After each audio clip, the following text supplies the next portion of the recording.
Study hard में आप सभी का फिर से एक बार स्वागत है। तो बच्चों, जैसा कि हम अभी तक वन वर्ड सब्स्टिट्यूशन पढ़ रहे हैं, हमने उसका पार्ट 1 देख लिया है।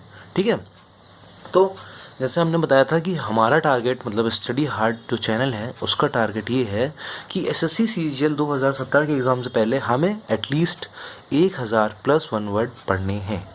ठीक है, तो हम लोग उस मुहिम में आगे बढ़े हुए हैं, उस तरीके में आगे बढ़े हुए हैं कि हमें वो 1000 वन वर्ड हमारे कैसे होंगे।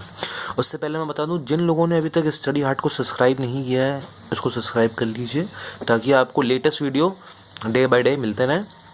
क्योंकि स्टडी हार्ट में डेली मैं एक वीडियो अपलोड करता हूँ जो तैयारी कर रहे हैं आईबीपीएस की, चाहे वो बैंक क्लर्क हो, चाहे वो क्लरिकल एग्ज़ाम हो, या एसबीआई पीओ या क्लरिकल हो, या एसएससी सीजीएल हो, या 10+2 हो, या कोई भी एग्ज़ाम हो जो आपका कॉम्पिटिटिव एग्ज़ाम है। ठीक है, तो जिन लोगों ने अभी तक स्टडी हार्ट को सब्सक्राइब नहीं किया है सब्सक्राइब कर लीजिए। और वन वर्ड सब्स्टिट्यूशन पार्ट 2 आज हम देखेंगे। हम लोग इसमें आज जो देखेंगे बच्चों वो 22 वन वर्ड देखेंगे अप्रॉक्स 10 से 12 मिनट में। ठीक है, तो अगर हम डेली 15 से 20 15-20 वन वर्ड पढ़ लेते हैं, ठीक है, इंग्लिश वोकैब भी हमने पढ़ी है, ठीक है, हमने पॉलिटी के कुछ पार्ट भी पढ़े हैं, ठीक है, तो अगर हम थोड़ा थोड़ा करते रहेंगे तो एसएससी सीजीएल के एग्ज़ाम आने तक हमारे बहुत सारी तैयारी हो जाएगी। ठीक है, अभी हम लोग एडवांस मैथ पे भी आएंगे, ठीक है, और मंथली करंट अफेयर भी पढ़ेंगे। बट स्टडी हार्ट को सब्सक्राइब करना ना भूलें, शेयर करना ना भूलें, और लाइक और कमेंट करना ना भूलें। ठीक है, तो शुरू करते हैं आज का वीडियो। पार्ट 2 है हमारा स्टडी हार्ट का, one word substitution part 2 from study heart. ठीक, अब देखिए पहला वर्ड है हमारा a man who is head of monastery और एन एबे, मतलब एक ऐसा आदमी जो किसी मोनेस्ट्री का हेड है। ठीक है बच्चों, इसका वन वर्ड होता है हमारा एबॉट, ABBOT, एबॉट। ठीक है बच्चों, एबॉट। देखिए बच्चों, एबॉट माने होता है मठाधिकारी, मतलब किसी मठ का अधिकारी। ठीक है, एबॉट माने होता है बच्चों मठाधिकारी। ठीक, किसी मठ का अधिकारी जो उस मठ को या मतलब जो मोनेस्ट्री है उसको देखता हो। दूसरा बच्चों हमारा वर्ड है टू फॉर्मली गिव अप, मतलब किसी चीज़ को आसानी से त्याग देना या छोड़ देना। इसका मतलब होता है बच्चों, इसका वन वर्ड है एब्डिगेशन।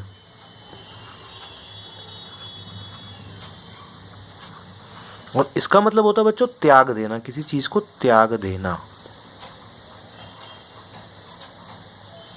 ठीक है हमें स्पेलिंग के साथ याद करना है, क्या पता स्पेलिंग भी पूछ ली जाए हमारी एसएससी सीजन में, क्योंकि स्पेलिंग पूछी जाती है। ठीक, अब देखिए ritual washing of the body, मतलब जब हम लोग किसी धार्मिक स्थान पर जाते हैं तो हम लोग वहाँ पे क्या करते हैं, स्नान करते हैं। ठीक है, तो वही पूछा जा रहा है कि ritual washing of the body, इसका मतलब होता है बच्चों एब्ल्यूशन। और इसका मतलब होता है बच्चों धार्मिक स्नान।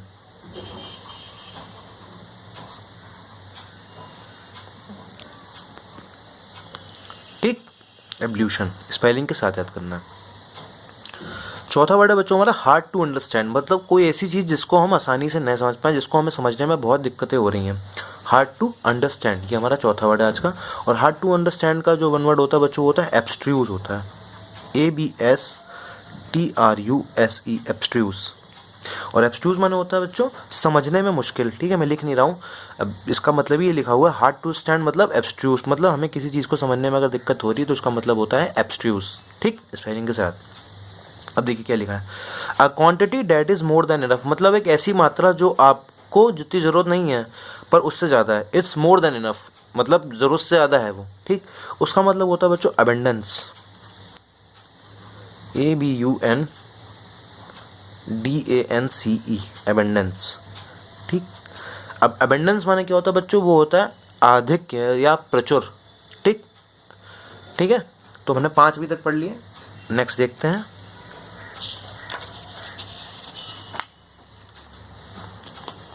अब देखिए नेक्स्ट है हमारा हेल्पर इन रॉन्ग डीड और क्राइम, मतलब जैसा आपने कोई गुनाह करा, आपने कोई पाप करा, तो आपके साथ जो व्यक्ति उसमें सम्मिलित था, helper in a wrong deed, किसी गलत काम में या किसी क्राइम में हेल्पर आपके साथ जो था, उसका मतलब क्या होता है, उसका जो वर्ड होता है बच्चों वो होता है एकम्प्लाइज, होता है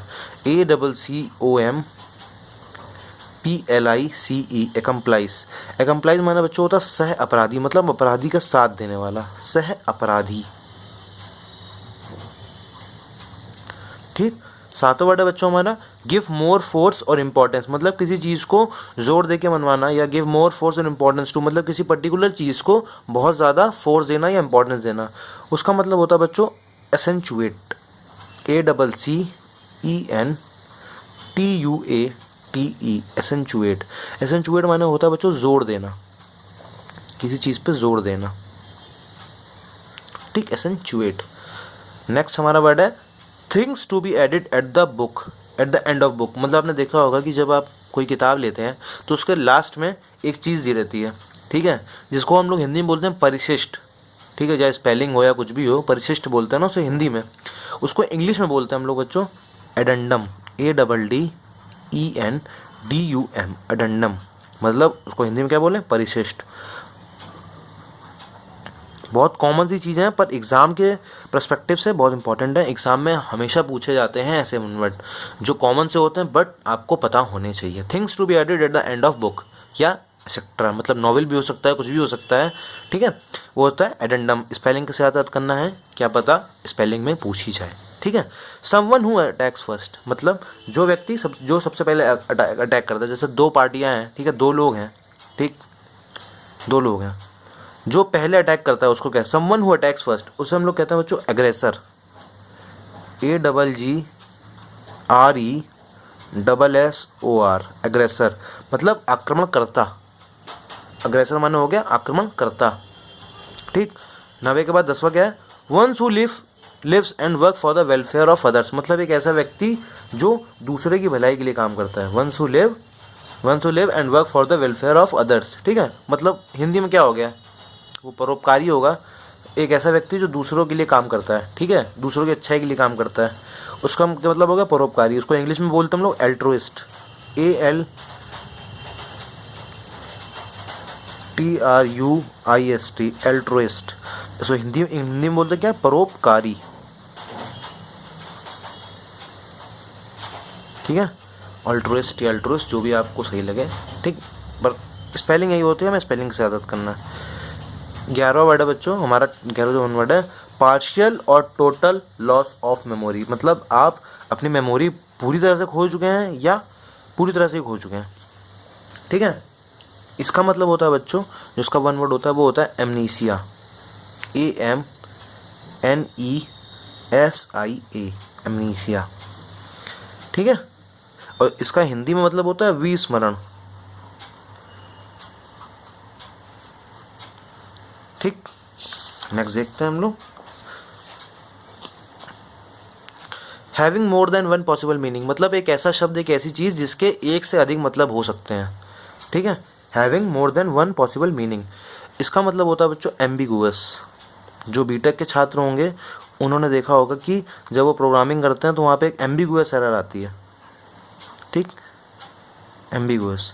और इसका मतलब हिंदी में क्या हो गया, अस्पष्ट, मतलब स्पष्ट नहीं है, अस्पष्ट मतलब वो चीज़ आपको स्पष्ट नहीं है। या फिर क्या मतलब हो गया, या क्या मतलब हो गया, दो अर्थों वाला, क्योंकि having more than one possible meaning, मतलब एक से अधिक तो क्या हो गया, दो हो सकते हैं, मतलब क्या, दो अर्थों वाला,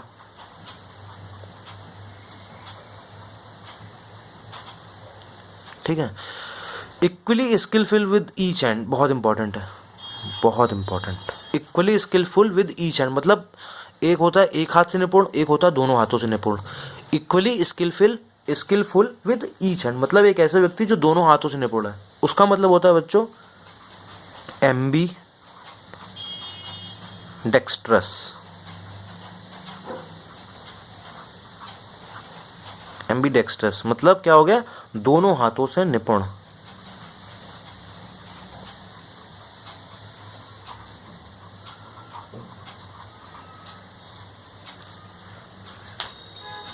ठीक है। अब 14वां हमारा है क्या, that which happens one year, मतलब एक ऐसी चीज़ जो एक साल में एक से अधिक बार हुई है। That which happen once in a year, जो एक साल में एक बार हुई है, क्या होते हैं वो, एनुअल, बहुत इजी। और एनुअल माने हमें सबको पता है क्या होता है, सालाना।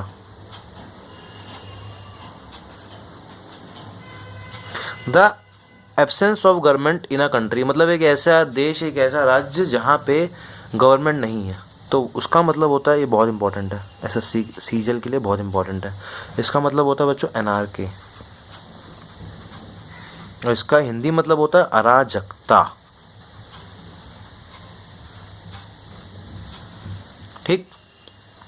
16 क्या है, loss of ability to understand speech, मतलब हम स्पीच किसी की नहीं समझ सकते, मतलब किसी ने जो बोला हमें समझ में नहीं आ रहा। Loss of ability to understand speech, इसका मतलब जो होता है ये भी बहुत इंपॉर्टेंट है, इसका मतलब होता है बच्चों अफेसिया, APHASIA, और हिंदी में इसका मतलब होता है वाचाघात, मतलब किसी की स्पीच को हम नहीं समझ पा रहे हैं, जो वो चीज़ बोल रहा है वो हम नहीं समझ पा रहे हैं। ठीक है, loss of ability to understand speech. ये हमारे 16 हो गए। अब हम लोग अगले पढ़ते हैं। ठीक, अगले 6 क्या है, a medicine to cure the effect of poison, मतलब एक ऐसी चीज़ जो जहर के असर को कम कर सकती है, क्योर मतलब उससे बचा सकती है। The medicine to cure the effect of poison, इसका मतलब होता है बच्चों antidote.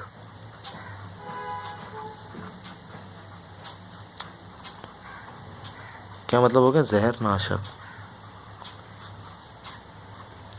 One date oppose other, ठीक है, एक ऐसी चीज़ जो आपका विरोधी है। वन डेट अपोजेज अदर, मतलब कोई एक ऐसी चीज़ जो आप जो कह रहे हो उसके अपोजिट बोल रही है, उसका मतलब बच्चों होता है एंटागोनिस्ट। और एंटागोनिस्ट माने क्या होता है, विरोधी। बहुत इंपॉर्टेंट, बहुत इंपॉर्टेंट, SSC में आए हुए क्वेश्चन है सारे। ठीक, एनिमल्स लिव इन वाटर, बहुत ही ईजी क्वेश्चन है बट इम्पॉर्टेंट है। इसका मतलब होता है एक्वाटिक। एक्वाटिक माने होता है क्या, जलीय, मतलब एक ऐसे जंतु जो जल में रहते हैं उन्हें कहते हैं एक्वाटिक, मतलब जलीय। ठीक, एन असेंबली ऑफ लिसनर्स, ठीक है, एन असेंबली ऑफ लिसनर्स, ठीक है, ये हमारा 20वां है। इसका मतलब मैं आपको बताता हूँ, एन असेंबली ऑफ लिसनर्स, ठीक है। तो ये हमारा 20वां है, हमारा टारगेट है 2000 का, तो उसके लिए हमें डेली वीडियो बनाने पड़ेंगे। ठीक, और वीडियो बनाने पड़ेंगे तो आपको डेली पढ़ाई करनी ही पड़ेगी। ठीक, अब देखिए सिंपल सी बात है, असेंबली ऑफ लिसनर्स का क्या मतलब, क्या हो गया, एक ऐसी जगह, ठीक, जहाँ पे लोग आपको सुनने के लिए बैठे हैं। तो क्या हो गया, वो कौन हो सकता है, वो हम जैसे लोग होते हैं। कौन, ऑडियंस, मतलब श्रोतागण।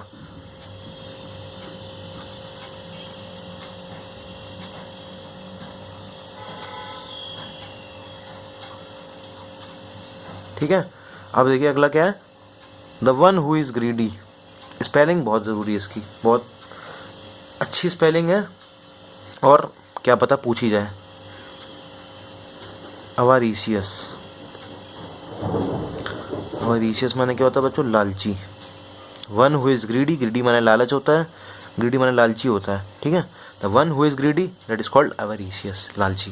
लास्ट है आज का वन वर्ड, वो है a person who is found of fighting, मतलब एक ऐसा व्यक्ति जो हमेशा लड़ाई करता रहता है, उसे कहते हैं हम लोग बेलिकॉस, जिसे कहते हैं हम लोग क्या, लड़ाकू। ठीक है, तो आई होप आपको ये वीडियो पसंद आया होगा। हमने अभी तक पहले वीडियो में हमने अप्रॉक्स 11 वन वर्ड करे थे।